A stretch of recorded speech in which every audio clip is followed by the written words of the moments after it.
আজকে ডে 3-তে আমাদের আরও দুজন বন্ধু আমাদের টিমে জয়েন করতে চলেছে এবং তাকে দেখে আমরা সকলেই খুব খুশি। তবে ওরা কেউই এখনো পর্যন্ত জানে না যে আজকে আমরা 2000 ফুট উঁচু এই চেম্বারটিতে যেতে চলেছি, যেটা দেখে ওদের সবার তো মাথা ঘুরে যাওয়ার মতন অবস্থা। কিন্তু বন্ধুরা, তোমরা চাপ নিও না, কারণ আমরা এই জার্নিটা অবশ্যই কন্টিনিউ করব।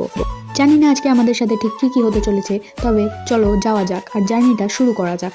এই টানেলগুলো এতটাই অন্ধকার যে আজকে আমারও খুব ভয় লাগছে, তাই আজকে আমি ওদেরকে লিড করতে দিয়ে এদের পিছন পিছনই যাচ্ছি। এটা খুবই পুরনো এবং এখানে এই সিঁড়িগুলো খুবই পুরনো, এবং এখানে সিঁড়ি থেকে উঠেই একটি খুবই পুরনো ক্রস রাখা আছে।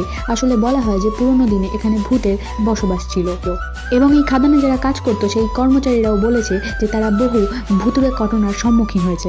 তবে দেখো বন্ধুরা, আমরা কথা বলতে বলতে ঠিক কতটা উপরে চলে এসেছি। এটা প্রায় 2000 ফুটেরও বেশি উঁচু। আর এদিকে দেখো আমাদের এই ভীতু বন্ধুটা আবারও ওপর থেকে দেখতে ভয় পাচ্ছে। আর এরই সাথে আজকের দিনটাও শেষ। ভিডিওটা ভালো লেগে থাকলে অবশ্যই লাইক করবেন, আর ডে 4 কি হলো দেখার জন্য চ্যানেলটি সাবস্ক্রাইব করে নিন।